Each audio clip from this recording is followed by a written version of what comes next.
Selamat datang kembali di episode Cloud Sultan hari ini, para Sobat Sultan. Di topik kita yang sangat menarik di hari ini, yaitu Inspiring Indonesian Youth into Teach Career. Nah, saya adalah Nat, General Manager di Points Indonesia. Bersama saya ini ada tamu yang sangat spesial hari ini, yaitu Bapak Nurman Sasono, yaitu sebagai CTO atau Chief Technology Officer dari Dana Indonesia. Pak Nurman mungkin bisa sedikit hai dulu Pak ke teman-teman Sobat Sultan Pak. Halo semuanya, Sobat Sultan. Terima kasih atas invitation-nya. Saya bisa di-invite di sesi kali ini, gitu ya. Mudah-mudahan saya bisa share something yang will be useful buat sobat-sobat semua. I believe so, Pak Nurman. Sedikit tentang Pak Nurman, saya akan bacakan sedikit tentang profilnya. Pak Nurman ini adalah saat ini Chief Technology Officer di Dana Indonesia. Sudah memiliki lebih dari 15 honors awards. Ini yang saya baca di LinkedIn loh Pak. Saya yakin pasti sudah bertambah banyak saat ini. Salah satunya honorsnya Forbes Technology Council, CIO 50 Asia ASEAN, the Top 25 Financial Technology CTO Awards, dan Microsoft Regional Director, so on Pak. Sangat-sangat impresif sekali Pak ininya Pak. Penghargaan-penghargaannya, honors and awards-nya. Sebelumnya sempat berkuliah juga di IPB, Master of Science, Mathematics and Computer Science, dan juga di Institut Teknologi 10 November, Bachelor of Engineering tahun 94 tahun 2000. Nah, sebelum di Dana juga Pak Nurman adalah co-founder dan CTO dari Busy Indonesia. Sungguh sangat menarik sekali Pak CV-CV-nya, pengalaman-pengalamannya. Nah, sekarang kita masuk ke pertanyaan-pertanyaannya Pak, ngobrol-ngobrol banyak dengan Pak Nurman. Mungkin pertanyaan pertama yang lebih common, apa kabar nih Pak? Lagi pandemi seperti ini, apakah lebih sehat atau kurang sehat atau seperti apa nih Pak? Terima kasih. Jadi kabarnya baik. Thank you very much. Mudah-mudahan teman-teman semuanya juga dalam kondisi baik. Jadi it's been challenging ya selama pandemi ini, cuman ya kita sudah adapt lah, jadi kita sudah mengerti how to do things in the new normal gitu. Jadi ya bisa dibilang keadaan mungkin tidak seperti sebelum pandemi, tapi sekarang baik-baik aja gitu. All good. All good. Semenjak pandemi semakin sibuk atau semakin santai nih Pak? Karena Dana itu pada dasarnya adalah tech company, terus kita udah biasa sebenarnya dengan ritme kerja from anywhere gitu ya. Jadi waktu ada shift dari work from office to work from home, dari sisi productivity it was not really disrupted sebenarnya. To some degree malah getting better karena teman-teman itu nggak perlu burn hours commuting dari rumah ke kantor, sebaliknya dari kantor ke rumah. Jadi those hours itu either bisa dipakai istirahat untuk charge the body more, atau do actual work. Jadi rather than in the car, mungkin nggak bisa coding gitu kan kalau di angkot atau di kereta atau di naik ride hailing dan seterusnya gitu. Jadi pretty much the same, cuma mungkin the human touch, terus the interaction, social itu yang reduce, dan itu somewhat secara psikologi, psikis itu mungkin impacting to the team gitu. Tapi in terms of results sama aja dan malah ada kecenderungan it's actually better gitu. Oke, sangat menarik Pak. Mungkin sedikit sharing Pak, teman saya yang saya join nih Pak Wisnu, itu sebelum pandemi dia sampai punya converter yang bisa merubah listrik mobilnya menjadi listrik yang bisa buat colokan laptop. Jadi di rumah di mobil, karena dia bilang kerjaan kadang bisa datang kapan aja Nat gitu. Saya lagi di jalan, kalau misalnya wah macet nih, mendingan saya nepi dulu, saya kerja. Kalau butuh colokan listrik ya dia udah beli konverter sampai segitunya. Tapi sekarang itu hampir nggak pernah dipakai karena mayoritas kerja dari rumah. Ya lebih produktif Pak ya. Nah, Pak Nurman sendiri saya lihat sangat senang berolahraga nih Pak. Cara ngebaginya gimana Pak saat ini? Ngebagi antara olahraga dan bekerja di hari-hari biasa ataupun di weekend? So itu sebenarnya balik ke individuals gitu ya. What is your goal and what is important to you gitu. Jadi if you think it is your goal to have a strong, healthy physique and you want to make it a priority, ya you have to make time. Jadi kalau orang bilang, waduh nggak ada waktu buat olahraga, artinya ya he doesn't have a fitness goal, and he does not prioritize fitness in his life. Basically, fitness itu is just a filler kalau ada waktu baru dikerjain. But for me, to have a strong physical fitness is a goal, and I make time to do that. Jadi in the morning, usually I wake up at kayak misalnya tadi pagi I wake up at 4:30 in the morning. Jadi jam 4.30 pagi, terus siap-siap jam 5 jalan ke tempat saya latihan, jam 6 sampai jam 7 saya workout. Habis itu ya shower, breakfast, terus I have the rest of the day untuk do my work and everything else gitu. Jadi I make the time very early in the morning before I do everything else gitu. Terus the positive effect of habis workout in the morning kan there are many different hormones yang help to boost the mood of the body gitu. Jadi we will operate better throughout the day gitu. Jadi that's how I manage it, and pretty much I work out every day except Sunday. Very impressive, Pak. Itu buat saya merupakan sebuah idola sendiri bisa seperti itu. Totally true. Kita yang harus bisa menentukan. Apalagi di saat seperti ini, Pak. Imun tuh penting ya, Pak ya. Lagi pandemi kayak gini harus sehat. Bukan hanya karena menyempatkan diri, tapi memang kita memprioritaskan kesehatan. Sangat-sangat impresif, Pak. Itu merupakan teguran buat saya juga yang selama ini mungkin sudah jarang berolahraga. Saya semenjak di Poinstar, Pak, bertambahnya 20 kilo, Pak. Sekarang udah tembus 3 digit. just to share. Ya, udah tembus 3 digit. Kalau CEO saya Justin always say kalau sales itu begitu join Poinstar, lingkar pinggangnya membesar, sedangkan technical lingkar pinggangnya mengecil, Pak. Anyway, ada satu hal lagi yang juga sangat menarik, Pak, dari past experience Bapak terutama untuk di sisi edukasi. Saya lihat Bapak di sini S1-nya sebenarnya nggak ada hubungan sama IT, Pak, ya, lebih ke engineering, betul, Pak? It's engineering and fisika. Engineering and fisika. Lah, bisa cerita sedikit, Pak, kok tiba-tiba bisa geser? Soalnya S2-nya sendiri kan sebenarnya ada jeda-jeda di mana Bapak waktu itu sudah bekerja sebagai IT, betul ya, Pak, ya? Kok bisa sorry kalau saya bahasa saya salah, tapi kok bisa kecemplung ke IT gitu, Pak? Okay. The easiest answer is because it was not easy to find a decent job di area fisika. As simple as that. And then dari fisika untuk fallback ke IT is easy gitu. Jadi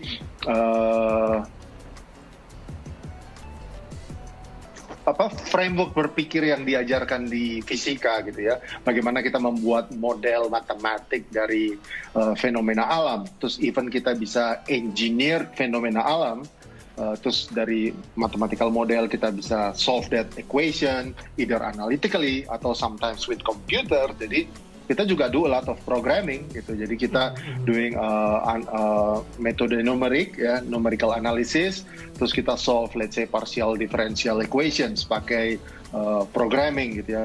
Kita harus doing some programming as well gitu. Terus waktu zaman kuliah juga sebenarnya kan dulu kos gitu ya, di tempat kos tuh banyak anak-anak dari jurusan lain, elektro, informatika, IT dan seterusnya. Jadi sometimes kalau lihat PR mereka ya I can pretty much help them doing their homework gitu, some coding work gitu.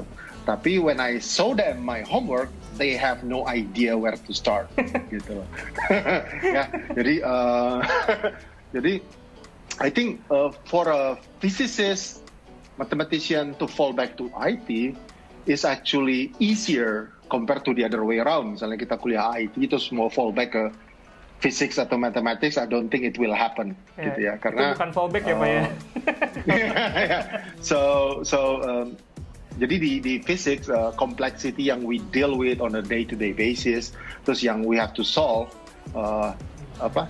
exercise our brain and approach it in such a way gitu. Jadi then it is actually transferable to any other field gitu. Jadi membuat mathematical model dari suatu fenomena, be it fenomena fisika, fenomena ekonomi, fenomena biologi, fenomena sosial apapun, basically it's mathematical modeling and then solve that model, and sometimes we need computers to solve that model Basically itu. Dan kalau kita lihat programming atau software engineering ya basically it's just about problem solving. Jadi ada problem yang mau kita solve, kita try to represent those problems into variables, and then we make relationship between variables, and then just do a logical consequences untuk change the state or the value of the variables. Jadi in a sense it's just that gitu.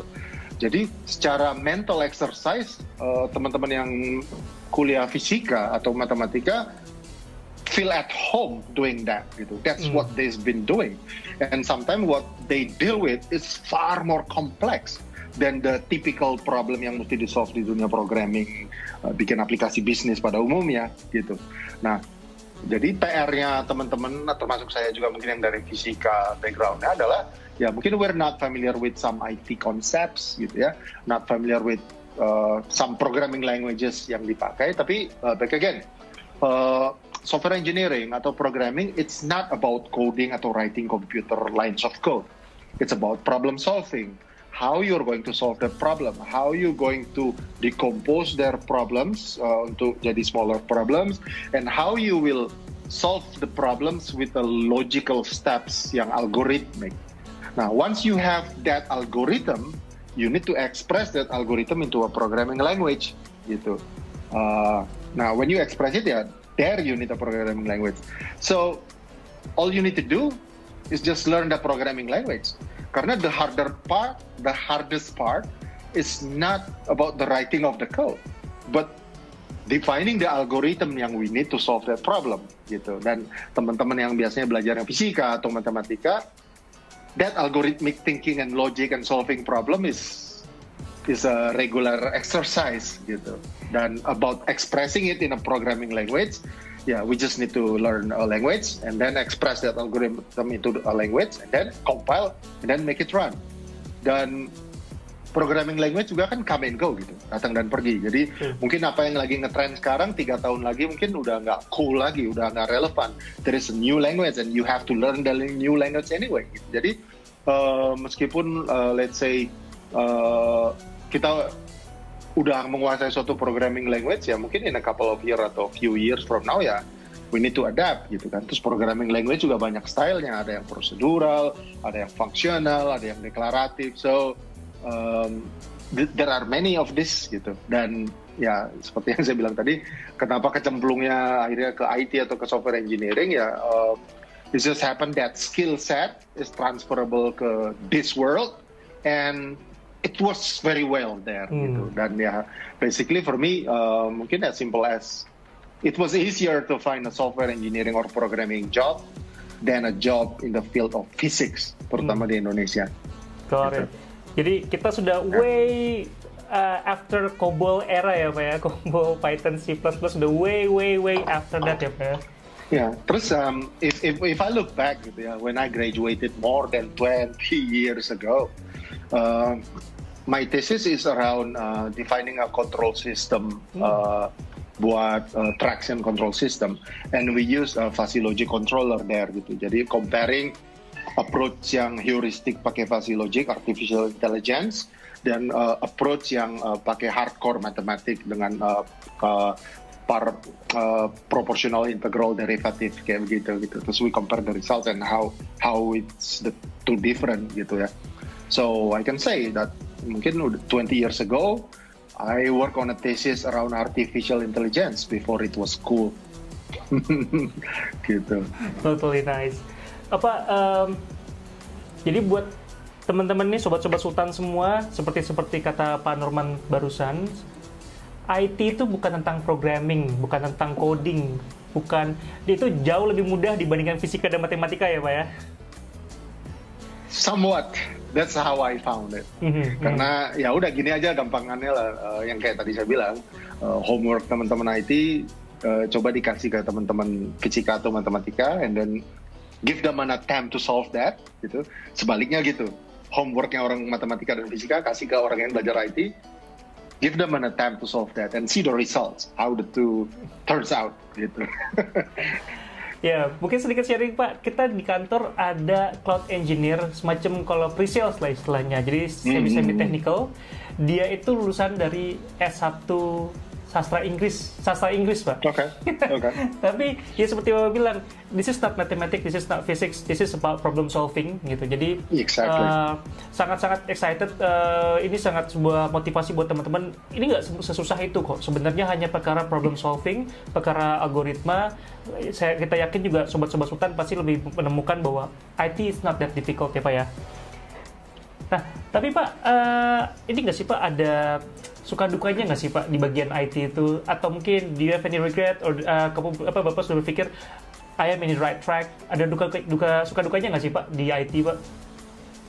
Oke, so pasti ada gitu ya.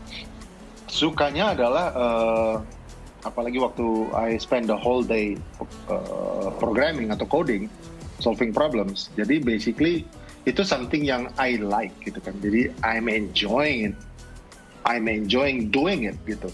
Jadi jam 9 pagi sampai jam 5 sore kerja, coding, terus akhir bulan digaji, basically doing what I love and get paid, that is lovely gitu kan. Jadi I don't feel like I'm killing myself working. I feel like I'm having fun, solving problems, logic, stimulus to the brain, just enjoying it, and then habis itu digaji di akhir bulan. So that's a good feeling gitu. Maksudnya I don't feel like wah kerja tuh berat banget gitu ya, because I'm enjoying it. So that is one. Second, depends on the area or the field yang kita kerjakan dengan programming.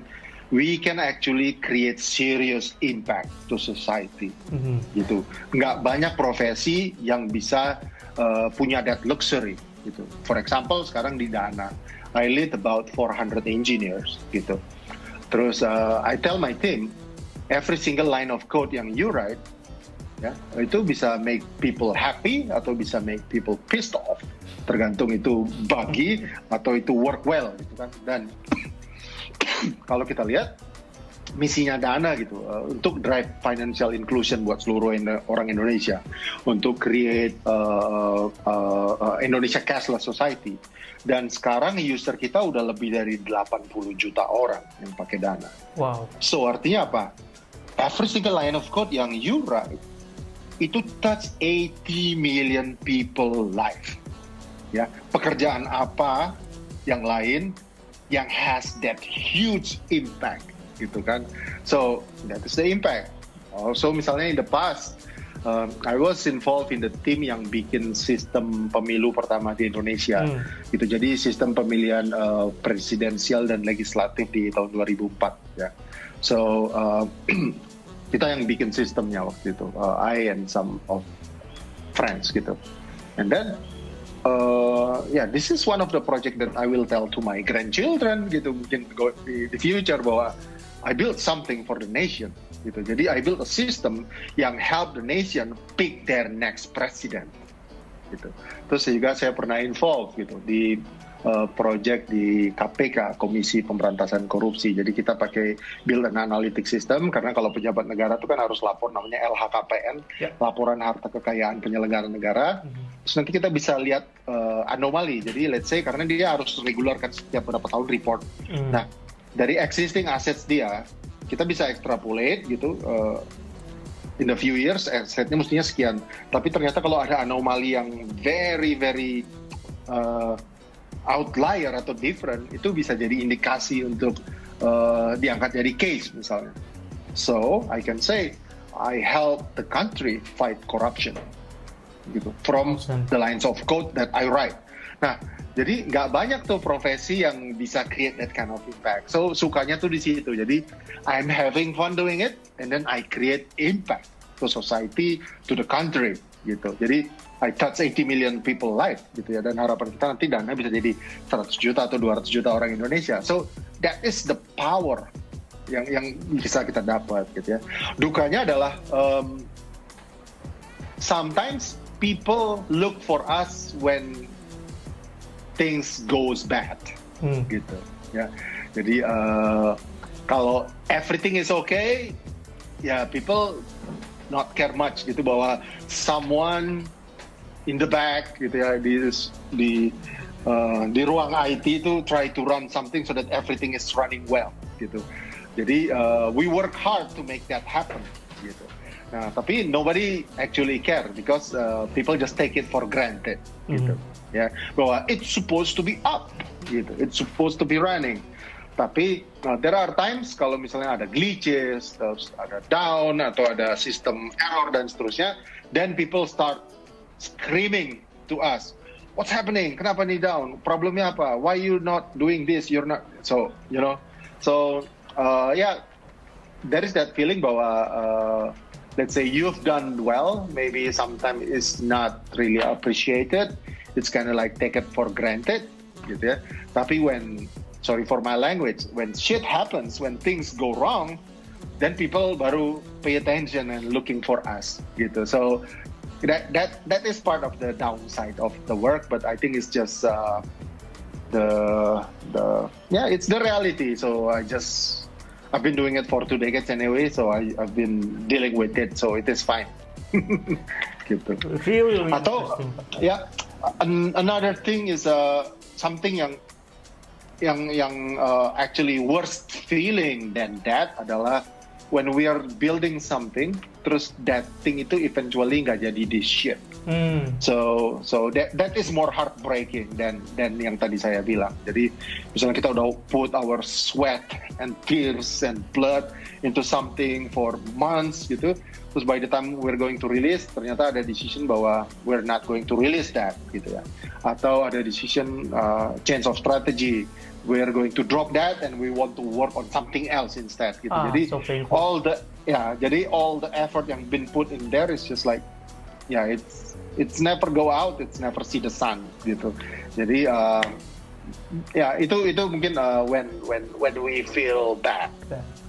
Thank you Pak Norman, really inspiring. I mean, saya baru sekarang loh malah kepikiran seperti itu, bahwa kita di IT bisa lebih gampang memberikan efek ke orang banyak. Tadi kalau misalnya Dana punya 80 juta pengguna, saya dan keluarga saya udah menyumbangkan beberapa orang Pak di antara 80 juta itu. Thank you, terima kasih. Terutama untuk ini sih, kebanyakan transaksi Play Store Pak. Oh ya, karena bisa langsung bayar ya. Iya, kalau dulu kan kita harus pikir kartu kredit dan lain-lain gitu kan, atau enggak harus ke ke Alfamart atau ke minimarket dulu. Vouchers. Kalau ini udah dengan pakai Dana aja, very easy. Itu bisa langsung terbayar gitu, very helpful untuk cashless-nya, dan juga untuk transaksi-transaksi di Grab dan lainnya Pak. Nah, kita lanjut sedikit Pak, mau tanya, menurut Pak Norman, apakah benar yang namanya image orang IT itu nerd atau agak sedikit nyeleneh gitu Pak? So people kan suka doing stereotyping gitu ya. Jadi kalau orang IT must be a geek, must be a nerd gitu. Somewhat may be true gitu. Karena mungkin ada specific traits atau attributes yang dimiliki oleh secara statistik yang dimiliki oleh orang-orang yang berkecimpung di dunia IT. So it may be the case gitu. But my advice is mungkin people not necessarily have to really trap into that kind of stereotype gitu ya. I agree, stereotype to happen because of reasons gitu kan. Sometimes it's statistically speaking lah gitu. Tapi there are always counter examples gitu ya. There are always outliers gitu. So we should really take things on case by case basis juga gitu. Jadi we should not generalize gitu ya. Dan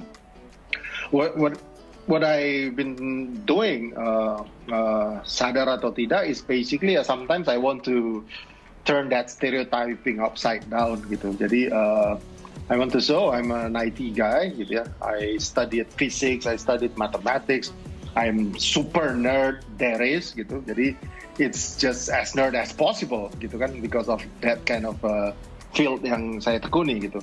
Tapi ya I also work out hard. I do CrossFit gitu. I do Brazilian Jiu-Jitsu. Wow. I compete Brazilian Jiu-Jitsu at national level. Wow. Gitu kan. Terus di CrossFit Open 2021 ini, in my age group, I'm ranked number 1 in Indonesia gitu. Jadi, awesome. So if you want to do some physical challenge with me, okay, let's do it. Gitu ya. Even though I'm 40 plus, I can challenge the 20 plus, the 30 plus guys to do some really hard grueling workout gitu. So I'm ready gitu. On the other hand, misalnya my first paycheck itu actually not coming from writing computer program. My first paycheck is actually coming from singing in a band. So I was a vocalist in a band. And today I still have a band, dan Sabtu besok I will still practicing with my band. So yeah, I have a band yang playing alternative rock, Red Hot Chili Peppers, Third Eye Blind, Matchbox 20, Audio Slave, Rage Against the Machine. This kind of genre gitu. So I have a guitarist, bassist, and drummer, and the four of us usually play together on Saturdays. So are you the lead vocal? Jadi yes, wow. Yes. So maksudnya apa ya? Jadi kalau ada stereotype, don't just lock yourself and put yourself in that bucket and then not exploring other things. Gitu. Jadi if you are like IT and you also like drawing and you also want to be a rock star, if you want to be an athlete as well, what's stopping you to do that gitu. Jadi it's up to you. Enjoy your life, man. Maksudnya if you like it, you just do it. If you want to put more effort into it and be very good on those other fields, feel free to do so gitu. Jadi jangan trap or akhirnya kita terkungkung dengan stereotype yang happen di society gitu ya. You decide what you want to be, you decide what you want to do. You can do work professionally as an IT guy, and then you can also do other things yang not necessarily fall into the stereotype of nerd or geek gitu. Tapi kalau if you don't want to do things yang outside the IT world, it's also fine gitu. Jadi kalau misalnya orang label you as wah dasar nerd atau nerd banget, geeky banget, so be it gitu. Maksudnya just be ourselves. If we are a nerd, then what's so wrong being a nerd gitu. I'm a nerd that contributing 80 million people to do payment more easily. So at least I'm contributing that to the society gitu kan. So jadi don't get trapped into the label yang society try to label you or try to put you in a certain bucket gitu ya. So it's up to you. You want to showcase or prove that you are also doing other things, or you don't have to prove anyway, because you should be very comfortable and accept you for who you are. If you are a nerd, so be it, and it is fine.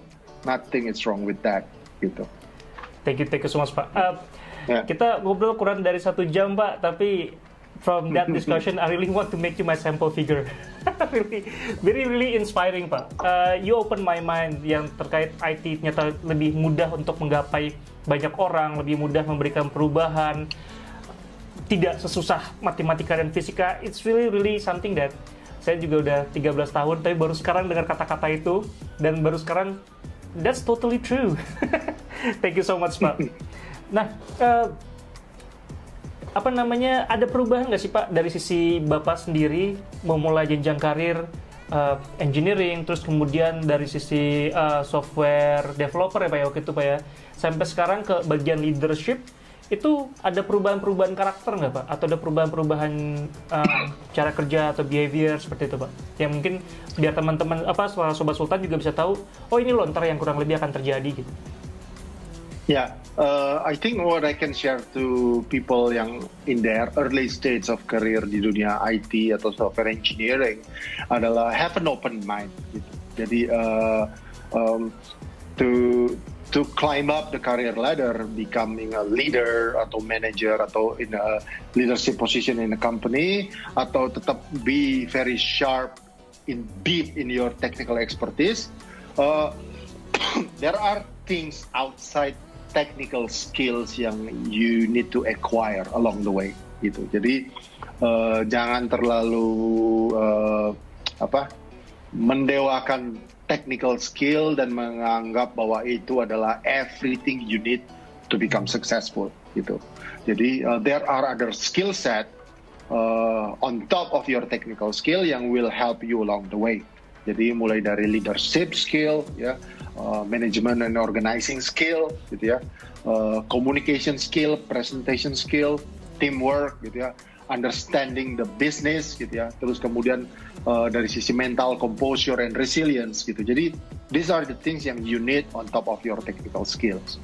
Tapi bukan berarti juga on the other way around. Then you really put focus on these things, tapi start to neglect your technical skills gitu. Karena when you don't have technical skills, you will not get respect from people that you're going to lead if they are technical people, atau ya from others gitu. Karena that's kind of like your passing grade gitu ya. You are a technical people, and then you have the leadership, management, organizing, presentation, communication skill, business acumen, resilience, mental composure skills on top of that gitu. So along the way,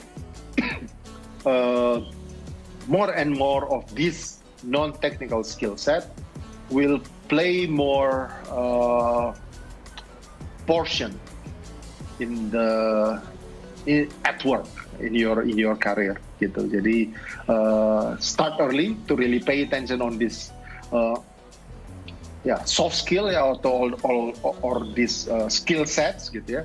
Jadi that will help you to become more successful gitu. Jadi kalau kita ngotot cuman mau pegang technical skill saja, ya mungkin kita will not advancing in our career gitu ya. Even though you don't want to become a people manager, you just want to be very deep in your vertical. But di zaman sekarang kan udah nggak zaman lagi orang kerja sendiri gitu ya. You work with team. So when you work with team, you need to communicate with your team member. So if you cannot communicate well, if you cannot articulate your thoughts well, your ideas well, how the other person can understand and can work together with you gitu. Terus kalau misalnya it's going to be a bigger project, you may need support from management misalnya, untuk dapat support dari sisi resources, investment and so forth. So you need to make the pitch, you need to make a presentation to convince the management that your ideas is a good ideas and worth to be invested, to be executed. If you cannot articulate that well, no one will support your project. And if you don't have project running, no one can actually see your capabilities. Karena projectnya aja nggak ada yang jalan. Tapi if you have a project, terus you deliver the results, then people can appreciate gitu. Jadi sometimes your technical skills, technical capabilities itu nggak even bisa kelihatan kalau you cannot even communicate that this project is a worthy project misalnya. Gitu ya. So this will be needed. Dan sometimes you also need to articulate bahwa let's say there is a technical project you're going to do, it will create such impact to the business of the company or the goal of the company. If you cannot make that correlation, if you cannot make that causal impact, gitu ya, if you cannot make sure bahwa the success of the company is a function of this technical work, then hard to get the buy-in. So to be able to make that articulation, you need to understand the business. Gitu. You need to have the business acumen. Jadi why misalnya fitur itu dibuat sedemikian rupa, gitu ya. So there must be a business reason behind that, and you need to understand why, gitu. Terus ya, sometimes when you do work, it's not always sunshine and rainbow where everything is smooth, gitu kan. There will always be challenges. There will be storm. There will be a dark, wet, scary nights, gitu. So when that happens, can you deal with that? Do you have the mental composure to deal with pressure, to deal with situation when things go wrong and you have to recover gitu ya. Terus your resilience. Jadi it's not about you tough it out bahwa you will never fall, karena you will definitely will fall. But what is important is, let's say after you fall, how fast you can get back up again and be composed and start to grind and execute again gitu. So these things can be learned, these things can be trained. Nah, if you have all this skill set on top of your technical skills, you will be super dangerous. You will be you're a killer gitu. Maksudnya you can get things done. You can move the mountain gitu. Jadi you cannot move the mountain just relying on your technical skill, but you have to have all these other skills as well gitu kan. Jadi if I look back misalnya 20 years ago atau 10 years ago, my friends yang my peers gitu, Why not everyone becoming a VP, becoming a CTO in a technical organization? Atau why not everyone, let's say, become expert in their technical field? Yeah, because the awareness of these skill sets and the acquisition of the skill set and the applying of the skill sets yang different gitu. Karena there are people yang actually smarter than me, way smarter than me gitu. Tapi ya mungkin because he kind of like really limit himself to really believe bahwa technical skill is everything he needs. Ya mungkin akan tetap begitu-begitu aja. I don't say that it's wrong. It's up to you. If you like to be like that, if you are enjoying that, yeah, feel free to do it. It's your rights to do it. Jadi it's not wrong. But if you don't want to become like that, yeah, here's the way yang I went through, yang I think maybe useful for you to consider juga, and you may want to do the same as well. Gitu. Thank you, Pak. Sebenarnya tadi itu masih agak sedikit berelasi dengan pertanyaan saya selanjutnya. Saya pengen minta tips and trick nih dari Pak Norman untuk para Sobat Sultan. How to handle, how to cope with failures, obstacles, storms. Tidak semua rainbow, like you said. Selain apa namanya, how to get back up again, ada tips nggak Pak? Atau mungkin tips yang bisa memotivasi para Sobat Sultan? Ini loh tipsnya biar kamu bisa bangkit lagi dari keterpurukan gitu. Okay. Soalnya pasti kan tadi mungkin aplikasi gagal lah dan lain sebagainya. It's really hurtful. Yeah. So the first step adalah kita mesti accepting. Jadi kita mesti accept bahwa there are things yang within our control and there are things yang outside of our control gitu. Jadi you should focus more on things yang in your control and let go things yang out of your control. Jadi kalau misalnya ada hardship, ada storm coming, ya you cannot calm down the storm, gitu, ya. But you can calm yourself down in the storm. Jadi you're not hysterical, you're not panicking, you're not paralyzing. You can still compose and think straight and make good decision and execute that decision, gitu. Jadi ya udah, kalau storm is not within your control, so be it. You cannot tell the storm, hey stop, it's happening. Jadi kalau kayak bad things happen, ya it's happening gitu. Networknya putus, atau misalnya partner kita yang biasa kita panggil API-nya time out, atau misalnya kita have our issue with our capacity, tiba-tiba load-nya tinggi banget, terus kita belum siap untuk have elastic capability untuk scale.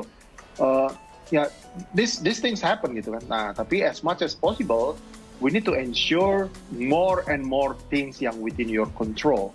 Jadi you can influence or you can make decision and actually act on it. Gitu. Kayak misalnya yourself, ya, it's in your control. You can tell yourself to be calm inside the storm, so that you can make good decisions, so that you can execute well.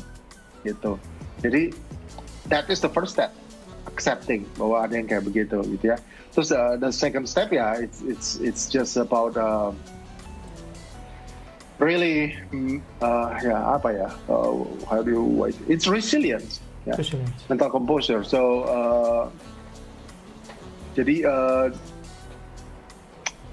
don't be afraid to fail atau don't be afraid to fall, gitu ya. It happens gitu. Jadi we should try hard not to fail or not to fall. Tapi if that happens, ya we need to accept it. Jadi balik lagi ke yang tadi kan, accepting, and then ya fokus ke how we get back up again, and then how we ensure we will not fall again in the future gitu. Jadi fokus on that positive side atau things yang that is actionable gitu ya. Jadi we're not spending time in that dark mental breakdownish kind of situation gitu. Jadi compose, go back up again, and focus on the things yang we can control and recover gitu. Itu bisa dilatih sih sebenarnya. Jadi kita bisa doing some controlled hardship gitu ya. So there are different ways we can do that untuk train that skill set gitu. Nice to know. Pak, di Dana pasti banyak fresh graduate juga join ya Pak ya? Ya. What Bapak ada opini nggak? Ada perbedaan nggak sih antara fresh graduate yang sekarang dengan anak-anak fresh graduate atau IT yang dulu lah, yang baru-baru lulus? Ada perbedaan nggak kalau menurut Bapak? It will actually, maksudnya people yang we accept to be part of our team, we look at for certain persona gitu kan, terutama values. So from that aspect, we have people with certain persona and values gitu. Jadi kayak yang tadi teamwork, result driven, being resilient, terus humble. This kind of characteristic are the things yang we are looking for in candidates, be it fresh grad maupun dia yang experience profesional. Jadi from that aspect, what we have is people with yang punya that shared values. Jadi it's similar gitu ya. Tapi kalau misalnya in general, I think what's been happening adalah it's because of lately gitu ya, in the recent years gitu, there are many things yang available in our life yang better. It's we can acquire instantaneously gitu ya, and it makes our life a lot easier gitu ya. Jadi very convenient, and we kind of spoiled into that. Jadi I don't think it's just applicable to the new fresh grad or to the new generations. Even the previous generations yang really spoiled to that have a certain behavioral change mungkin in this aspect gitu. Jadi they're getting softer gitu. Jadi ya yang balik yang tadi, untuk dealing with hardship mungkin jadi softened. Jadi lebih dibandingkan mungkin previous ones yang have to deal with more difficulties atau get things nggak instantaneously gitu ya. Jadi there is an expectation bahwa everything should be easy and everything should be instant gitu. Dan in some cases there are things yang not easy, there are things yang super hard, and there are things yang not instantaneous, yang benar-benar there is no shortcuts, yang you have to grind and do the hard work gitu. Nah, sometimes untuk doing this, it's kind of like hard to be accepted by the generations or even older generation yang udah spoiled with that situation in life gitu. Jadi I think in general is that gitu ya. So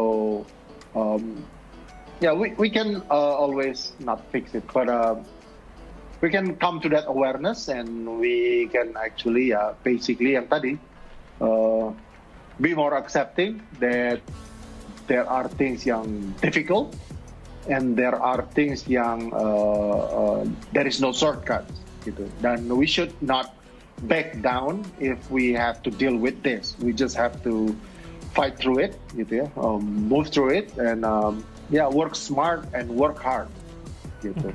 Jadi mungkin more like less tendency to really put in work. Gitu. Karena expectation-nya things should be easy and things should be fast. Gitu. Padahal there are things yang super hard and there are things yang there is no shortcut. Gitu.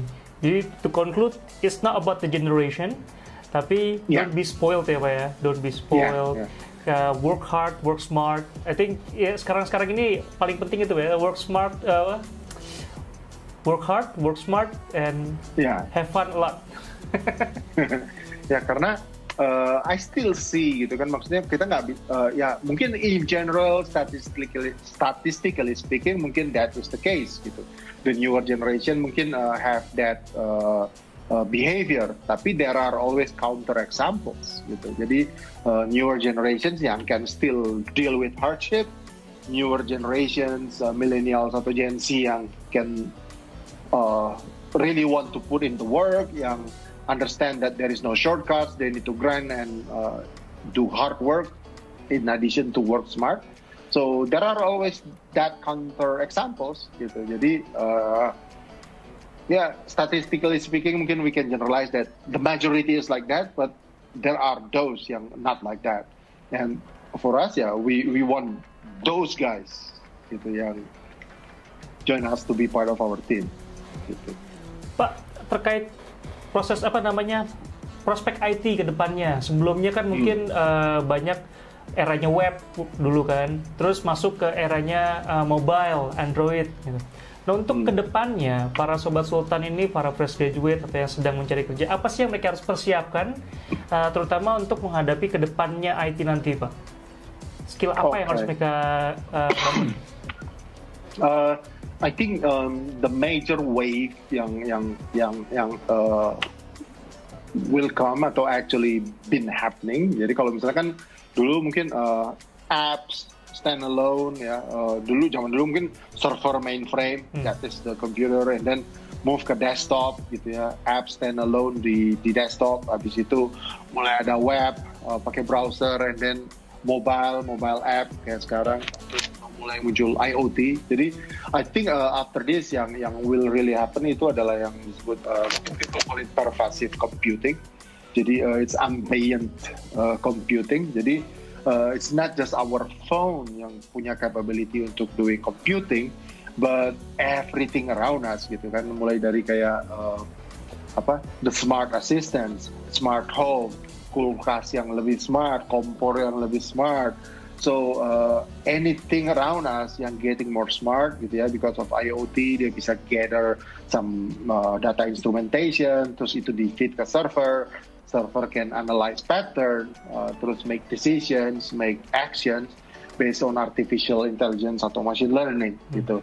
So I think these two will become like the mainstream yang define our world going forward gitu. Jadi the pervasive atau ambient computing, where computing is not just the phone gitu ya, but everything around us is capable of doing computing. Terus is capable of mimicking us to make decisions and take actions. Jadi itu tadi pervasive computing, ambient computing, IoT, and then artificial intelligence, machine learning dan kawan-kawannya itu gitu. So these two will really set or paint our future gitu. Ya.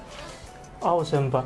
Itu sangat-sangat menarik. Berarti machine learning, ambient computing, itulah our next future for IT ya, Pak ya? Ya, as an example gitu kan. Sekarang misalnya kalau saya belanja di makan di coffee shop, pas mau bayar kan pakai QR gitu ya. Jadi orang tunjukin ada QR-nya Dana, terus saya scan pakai aplikasi Dana, terus payment happen. I need the phone gitu. Tapi misalnya in some part of the world, let's say in China, misalnya saya lagi jogging gitu pagi olahraga, terus haus, di tengah jalan ada vending machine, terus di situ ada air mineral. Saya mau ambil air mineral itu, tapi karena saya lagi jogging dan saya malas bawa phone, I don't have anything. Jadi what I do adalah go to that vending machine. Vending machine-nya itu has a camera, and it can scan my face, gitu ya. Terus because of facial recognition, ya, it knows I'm a user of a particular e-wallet atau bank, dan saya punya bank account di situ atau saya punya balance di situ berapa gitu ya. Terus saya pilih minuman apa, harganya berapa, and itu langsung deduct my balance based on my face gitu. Jadi smile to pay gitu kan. I don't have to scan to pay, I just smile to pay. So that is in China is very common gitu. Di Indonesia mungkin kan belum ada gitu. Tapi secara teknologi we have the capabilities to do it gitu. Cuman habis itu kan yang mesti dipikirin ya masalah regulation, masalah privacy, data governance, terus data protection and stuff like that. We need to fix juga gitu. Tapi ya that is the kind of computing yang will be around us gitu. Jadi everything else is capable of doing computing. Really interesting. Kalau saya boleh ambil, Pak, kalau orang bilang IT itu nerd, IT itu geek, kalau menurut saya IT itu eccentric, karena hanya orang-orang yang berpikiran eccentric yang punya ide sampai sejauh sana, Pak. It's really open-minded, Pak. Really interesting. Nah, Pak, pertanyaan saya sebenarnya sudah pada habis.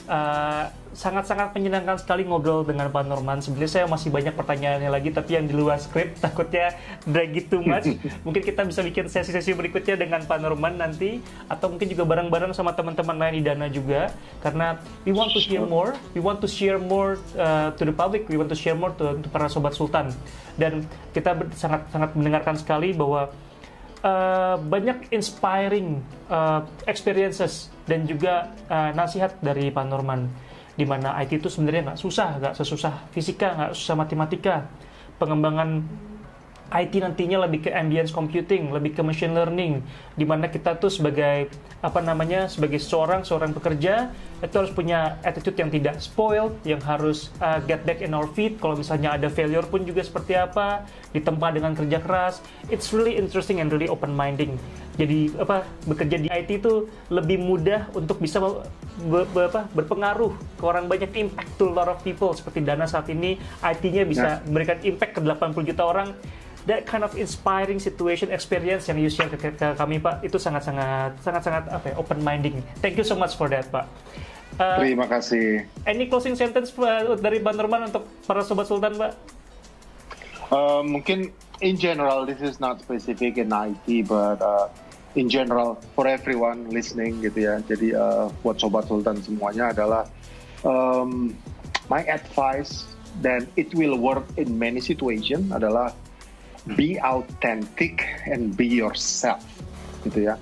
So don't be afraid to be judged or misunderstood by others gitu. Jadi believe in yourself, be authentic, ya. Just be yourself gitu ya, be authentic.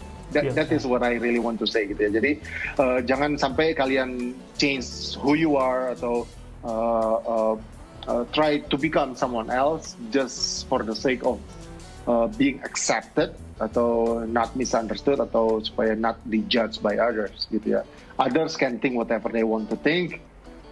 You should define your own goal and achieve your own goal, and it's you that live your life. You have to prioritize so that you will be happy. Gitu. I think that is all. Yeah. Thank you so much, Pak Norman. Terima kasih banyak Pak Norman Sasono untuk inspiring words, inspiring experience, inspiring lecture, nasihat untuk para Sobat Sultan, buat kami semua di sini. Sangat-sangat open minding, sebuah kehormatan buat kami, Cloud Sultan, sudah Bapak mau berhadir di sini, memberikan sebagai pembicara kami. Semoga ini kita bisa berketerusan, Pak, ngobrol-ngobrol lebih jauh lagi tentang IT, tentang mungkin yang lebih jauh dari IT, nggak hanya IT, karena saya yakin pengalaman Pak Norman tidak hanya tentang IT, dan we want to hear more from your experiences, karena saya yakin Sobat Sultan pasti akan belajar banyak dari sharing kita hari ini. Terima kasih banyak Pak Norman Sasono untuk waktunya hari ini, sudah berbagi pengalaman-pengalaman Pak Norman dengan para Sobat Sultan di hari ini. Sungguh sangat inspiring dan mind-blowing. Saya yakin para Sobat Sultan juga berpendapat yang sama dengan saya, banyak ilmu yang didapat hari ini. Sehingga kita tutup hari ini, kita akan ketemu di acara-acara sesi-sesi Cloud Sultan berikutnya. Jangan lupa para Sobat Sultan untuk subscribe YouTube channel kita, dan juga buka website kita di www.pointstar.co.id. It's time to move to the cloud!